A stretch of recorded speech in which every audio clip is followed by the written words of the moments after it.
Funding for the Maddy Report is made possible by grants from the California Emerging Technology Fund, leaders in the quest for digital equity.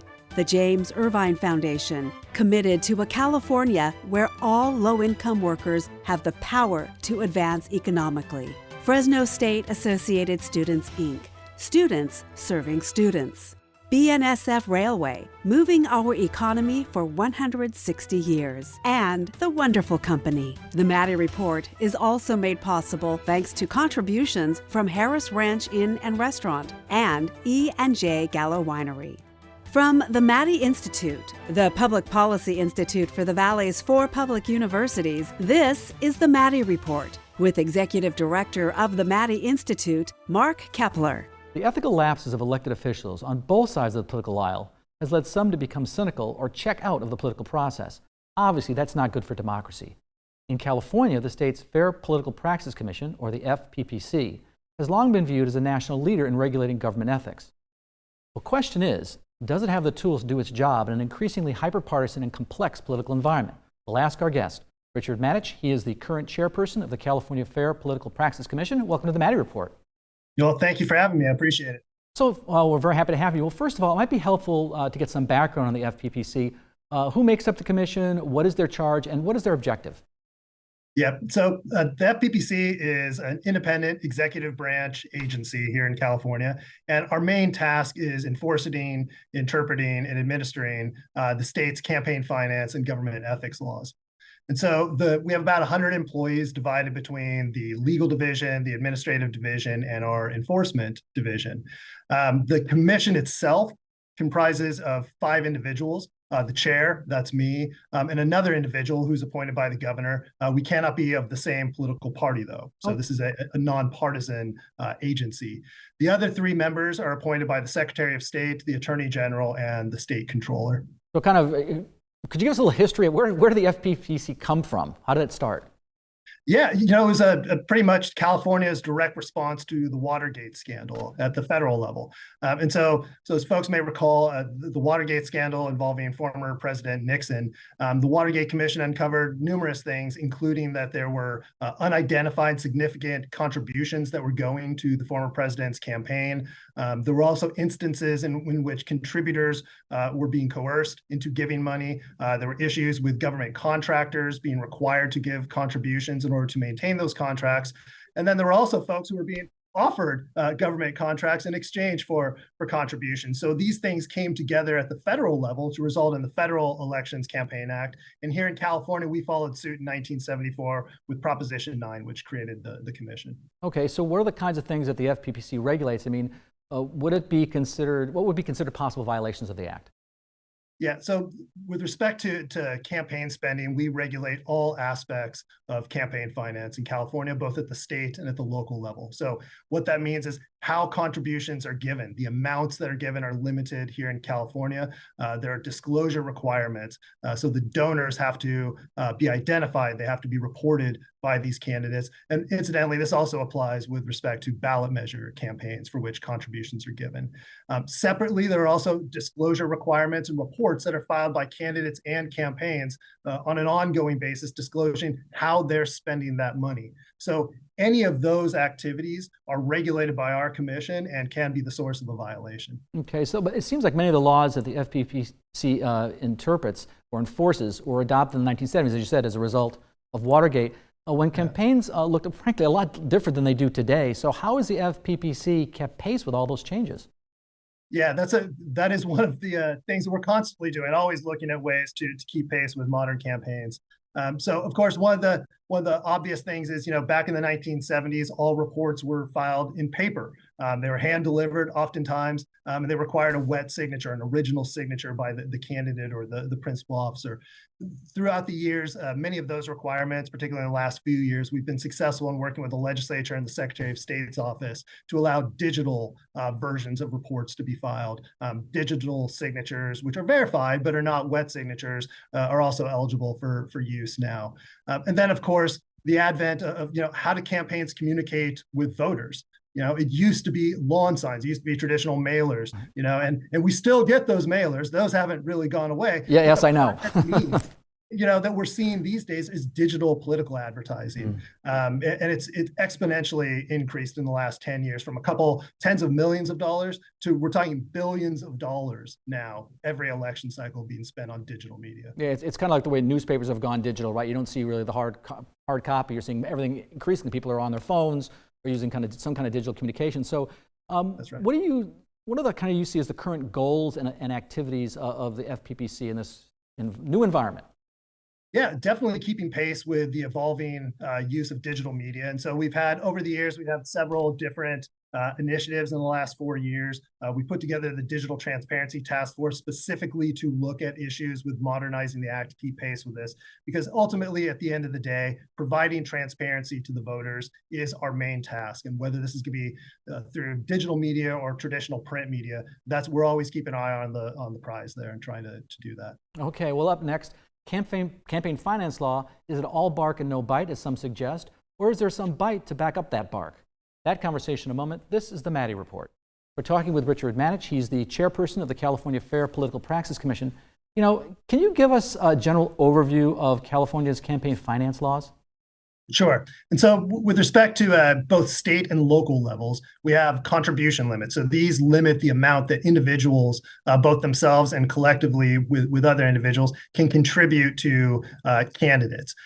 There are no such limits with respect to ballot measures. I should point out that's a constitutional rule that would be unlawful to impose those limits. But with respect to candidates, the Supreme Court has said unlimited contributions can be corruptive. And so we do have limits here at the state and the local level.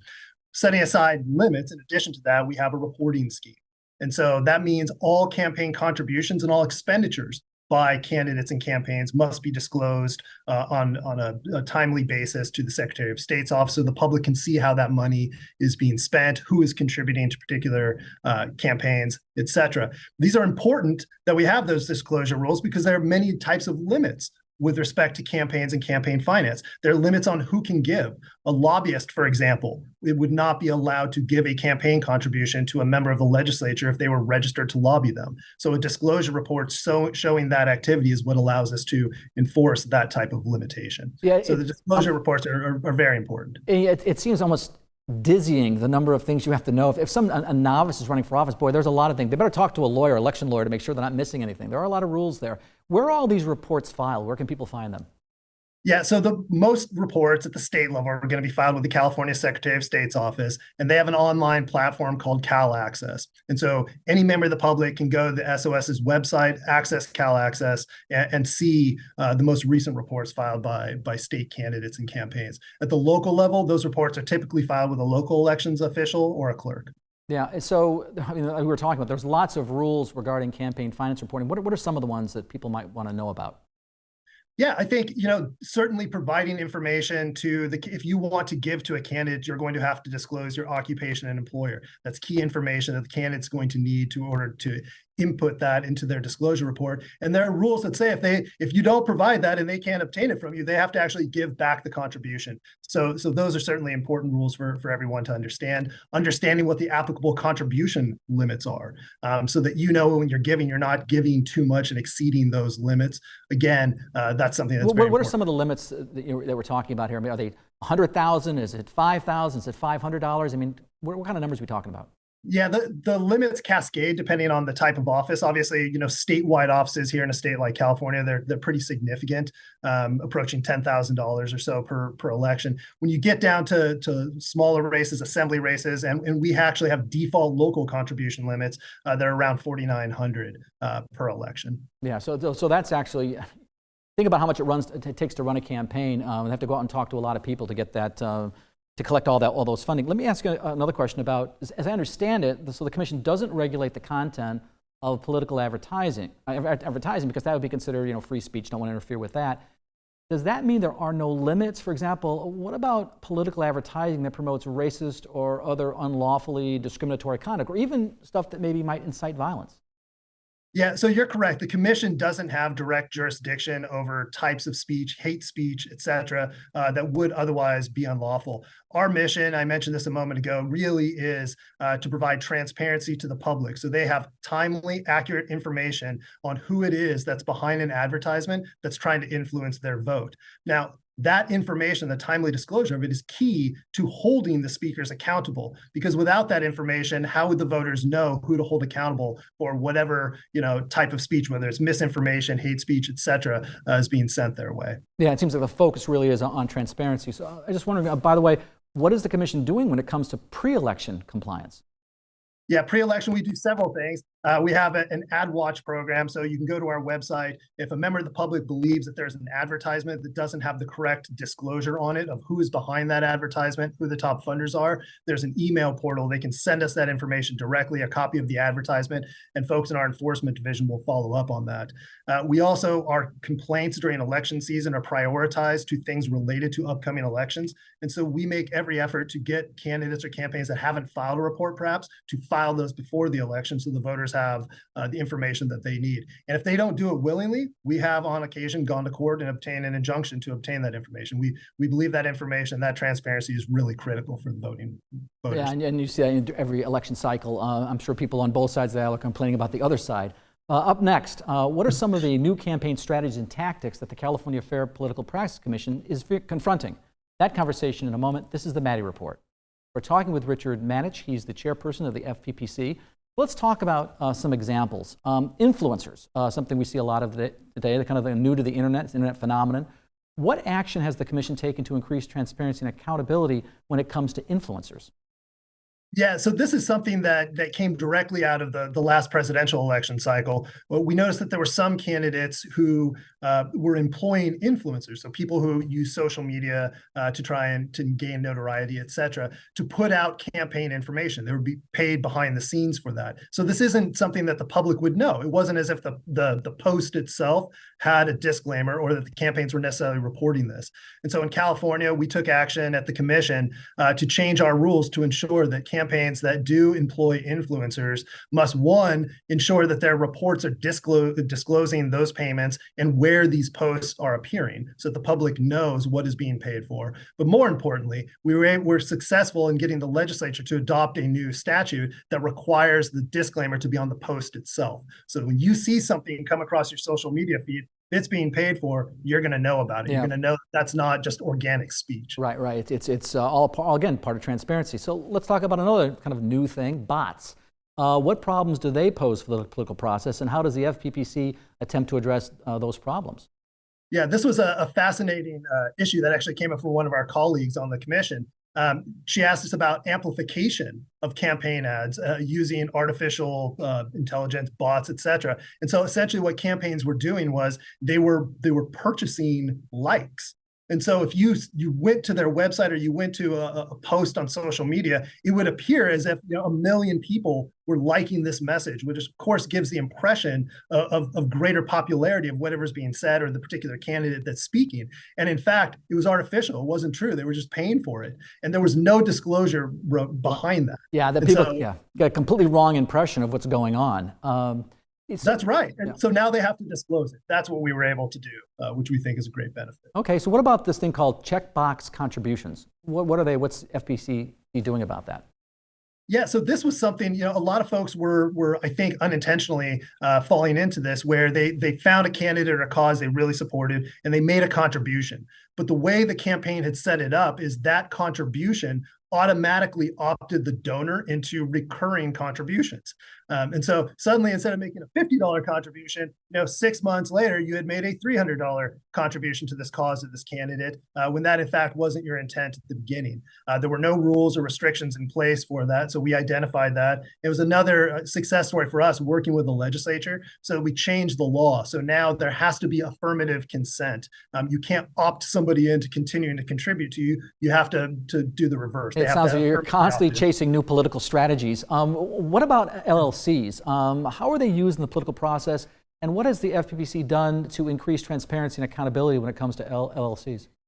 Yeah, LLCs were an important thing that we tackled pretty early on during my time as chair. And what we found was that they were being used as a source of dark money. And by dark money, I mean a source of money that's being used to influence state or local elections for which we don't know who the actual donor is. They could be coming from out of state. They could be coming from other sources, impermissible sources, and we don't know. And so using an LLC, what we call a shell corporation, it was very difficult to pierce through that and understand who the actual people were, the real people that were behind that entity, the people who were the source of money that entity was then ultimately using to influence, particularly at the local level, some of our local races.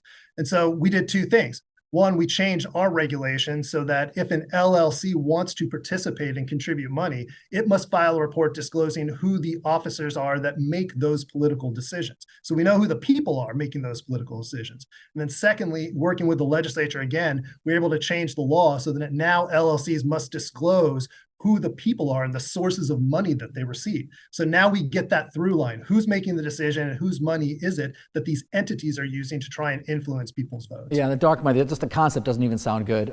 Anyway, what about these behested payments? How is the FPPC addressing that issue?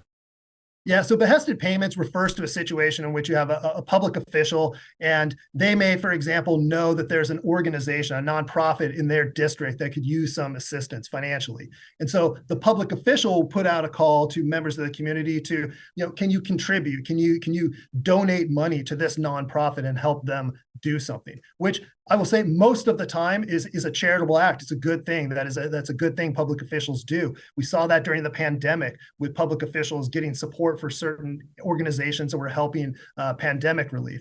The problem, though, that we saw is certain instances that money was flowing to organizations, nonprofits, where there was a connection with the official. Either that organization employed the official's spouse, employed one of their staff members, et cetera, which gave an impression of something untoward perhaps going on, or the entity making the behested payment, so the contributor, had business before the public official, which raised the specter was the only reason they're doing that because they wanted to curry favor with the official. And so again, we took action to improve disclosure, to require those relationships now to be publicly disclosed on the behested payment reports.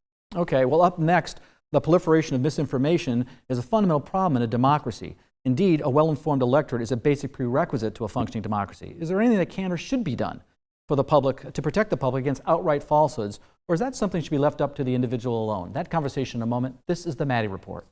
Welcome back. I'm Mark Keppler with the Maddy Institute. In addition to the pervasiveness of misinformation online, there's a growing distrust of information of any kind, good or bad. A new poll from the UC Berkeley Institute of Government Studies found that over half of voters surveyed said that not knowing whether information is accurate or truthful is a major problem, quote unquote.